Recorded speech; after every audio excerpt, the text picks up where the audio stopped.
L'écoutez sur Relek Raftet, première sira sur Re'e. Alors quand on regarde les lois du temple selon le Rambam, une des premières choses que le Rambam mentionne, c'est que le temple de Jérusalem, il ne doit pas être construit dans une vallée, il doit être construit sur une montagne, le mont du temple. Et puis le Rambam, il va commencer à expliquer toutes les différentes parties du temple. Et on sait que les différentes parties, pour monter d'une partie à l'autre, à chaque fois, il y avait des escaliers. Pas toutes les parties du temple n'avaient la même hauteur, la même altitude, si on peut dire. Ça veut dire qu'il y avait certaines parties qui étaient plus basses, d'autres parties qui étaient plus hautes. Et pour y accéder, il fallait monter un petit peu quelques marches à chaque fois entre ces différentes parties. Et ce qui est assez étonnant, c'est que le Rambam, il commence tout de suite avec quelque chose de négatif. Le temple ne doit pas être construit dans une vallée, dans une plaine, mais sur une montagne. Ça veut dire que le temple, la mitzvah de construire le temple, c'est de faire un sanctuaire pour Dieu. Cette mitzvah, on l'a déjà reçue dans le désert avec la construction du Mishkan, du sanctuaire dans le désert, qui a été fait par Moshe.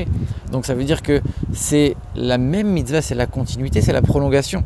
Et pourtant, le temple de Moshe, lui, il n'était pas fait sur une montagne, il était fait justement dans une plaine.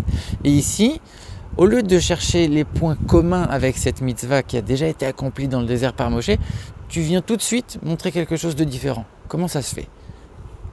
Alors justement, on va expliquer que comme on sait que c'est la même mitzvah, on aurait pu penser tout de suite que c'était pas forcément une obligation, c'était pas quelque chose de fondamental que le temple soit fait en hauteur sur une montagne. Et c'est pour ça que dès le départ, on t'explique, il ne doit pas être fait sur une plaine, première chose. Et deuxième point, il doit être fait sur une montagne. Le Rambam, c'est un livre de loi. Il n'est pas là pour raconter des choses en disant, voilà, il se trouve que c'était sur une montagne, donc on a fait le temple sur une montagne. Ça ne marche pas comme ça. Il fallait que ce ne soit absolument pas sur une plaine. Et deuxième point, il fallait que ce soit absolument fait sur une montagne. C'est-à-dire que c'est quelque chose qui est tellement fondamental que ça aurait quelque part invalidé la construction du temple si on ne l'avait pas faite, si on ne l'avait pas construit sur le mont du temple, sur une montagne. Alors maintenant, il faudrait comprendre pourquoi cette différence fondamentale entre le Mishkan d'un côté, le sanctuaire, et le temple de Jérusalem de l'autre. Surtout qu'il y avait d'autres différences. Pourquoi on a besoin de savoir, de souligner uniquement cette différence? Les autres différences, on a aussi besoin de les expliquer, de les connaître. Alors c'est vrai qu'il y a certaines différences qu'on va pouvoir peut-être comprendre facilement. Le temple, il était fait essentiellement en pierre, puisqu'il n'était pas censé être porté, il était censé rester fixe et avec un long terme, le temple de Jérusalem. Donc forcément qu'il y avait des différences, il était beaucoup plus grand, il était fait en pierre, tout ça on peut le comprendre facilement. Alors pour bien comprendre tout ça, déjà il faut comprendre un premier point.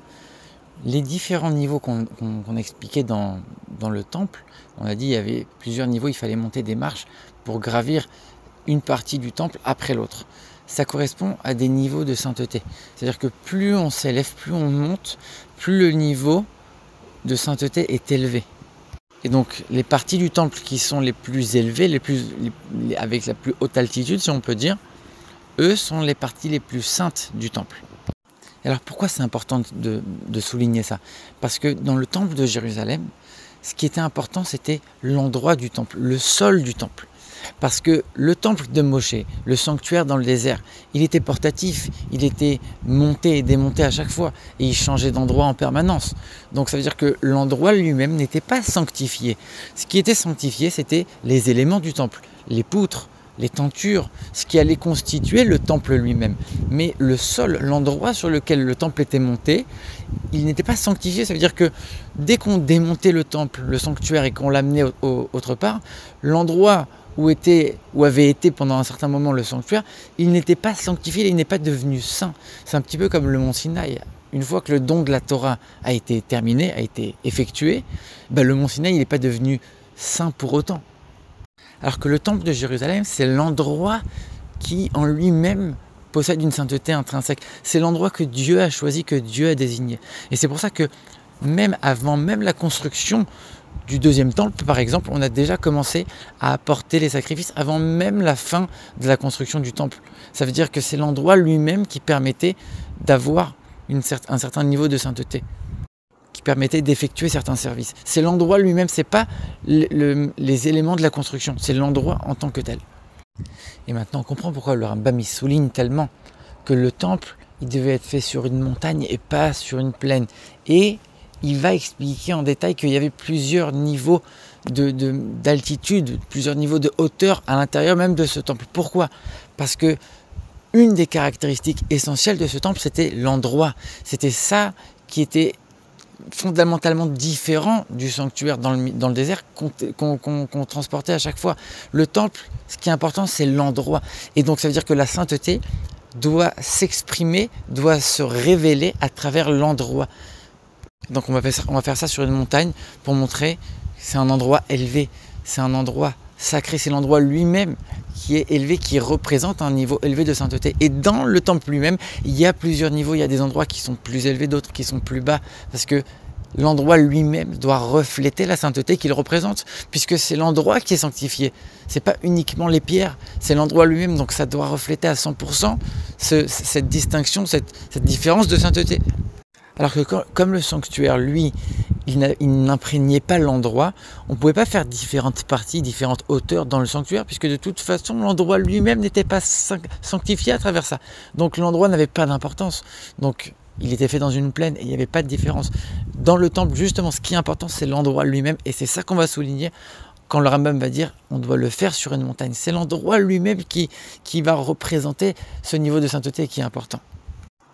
Et alors à ce moment-là, on va comprendre très bien l'explication de la Chassidoute sur cette différence entre le Mishkan et le Beth Amikdash. La Chassidoute, elle explique la chose suivante, c'est que le Mishkan, le sanctuaire dans le désert, il était fait avec un petit peu tous les règnes qui existent sur Terre, c'est-à-dire le règne animal. Il y avait des tentures d'animaux qui étaient faites en peau d'animal, il y avait des poutres qui étaient faites en bois, donc du minéral, et il y avait le sol qui était de la terre avec des socles qui étaient faits en métal, donc on avait du minéral, du végétal et de l'animal, et on avait l'être humain qui servait à l'intérieur, on avait l'ensemble des 4 règnes de la création, l'ensemble de tous les mondes qui étaient représentés à travers ce Mishkan.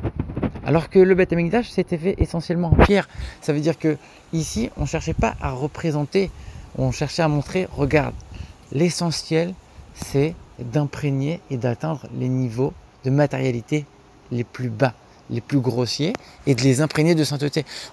Comme on l'a dit, l'essentiel c'est l'endroit lui-même qui va refléter une certaine sainteté, qui est imprégnée de la sainteté, qui est sanctifiée, contrairement au Mishkan. Et donc c'est pour ça qu'il a été fait de pierre, pour montrer même les niveaux les plus bas de la création, on les imprègne de sainteté, on les élève, on les raffine. Et c'est aussi pour ça que ça devait être sur une montagne en hauteur, pour montrer l'endroit, il a une importance, l'endroit matériel, l'expression matérielle de cette sainteté a aussi une certaine importance. Et c'est pour ça que le Beth Amikdash, il était fixe, il était censé durer longtemps, contrairement au Mishkan qui était transporté constamment. Puisque le but, c'est d'imprégner la matière de manière constante à long terme et pas d'avoir un impact uniquement superficiel sur le matériel. Mais alors à ce moment-là, on a une certaine question. C'est que si c'est tellement important que le temple soit en hauteur et que dans le temple lui-même, les différentes parties soient représentées par des hauteurs différentes pour montrer cet impact dans le monde matériel, si c'est si important, alors on a une grande question, puisque le Saint des Saints était à la même hauteur que le Saint. Ça veut dire qu'on avait 2 niveaux de sainteté, et le niveau suprême de sainteté, le Saint des Saints dans le temple, il était exactement à la même hauteur que le niveau de sainteté précédent. Ça veut dire qu'il n'y avait pas de différence, il n'y avait pas de marche comme les autres niveaux, on montait des marches pour monter et s'élever dans le temple. Là, il n'y avait pas de marche, c'était tout à la même hauteur. Les 2 derniers niveaux, le niveau de sainteté extrême était exactement à la même hauteur que le niveau précédent. Comment ça se fait? Et à ce moment-là, on peut répondre à la chose suivante. Quand on parle de niveaux de sainteté qui sont limités, qui sont définis, alors l'un va être plus élevé que l'autre, et ça va se représenter dans le monde matériel. Un va être un petit peu plus élevé. Il est quand même collé à l'autre, mais plus haut. C'est-à-dire qu'il y a une relation entre les deux. Mais le Saint des Saints, c'était la représentation du niveau de sainteté le plus infini. Donc il n'y avait pas... En fait, c'était comme la relation entre 1 et l'infini, ou l'infini et 1 million. C'est exactement la même chose. C'est séparé de la même distance, c'est l'infini et l'infini. Ça veut dire que quand on prend le niveau le plus élevé, de sainteté le plus suprême, il n'y a absolument aucune commune mesure avec le niveau précédent. C'est pas qu'il est un peu plus élevé, un peu plus saint.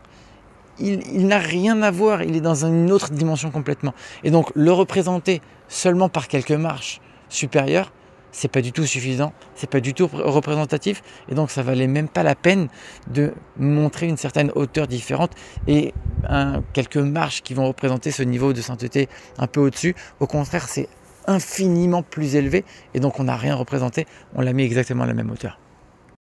Et ça nous permettra aussi de comprendre la manière que le Rambam a de décrire ces différents niveaux dans le temple.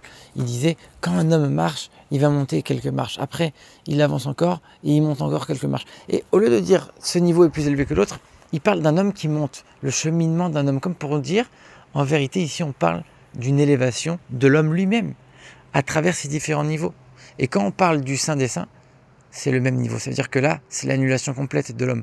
Pour arriver au niveau le plus profond de son âme, au niveau de l'essence de l'âme qui est complètement unie et connectée avec l'essence de Dieu, qui est finalement infinie. Alors l'homme, il doit s'annuler complètement, il doit annuler toutes ses envies matérielles et toutes ses pulsions, et finalement ne faire que la prolongation de Dieu, que quelque chose qui est profondément uni avec Dieu. Et ça, c'est le summum de l'élévation, du raffinement, et c'est le but à atteindre. Et c'est ça qui est représenté justement par ce Beth Amikdash. Et c'était représenté par le Kohen Gadol, le jour de Yom Kippour, dans le Saint des Saints. C'est ce niveau d'unification parfaite avec Dieu et d'annulation complète.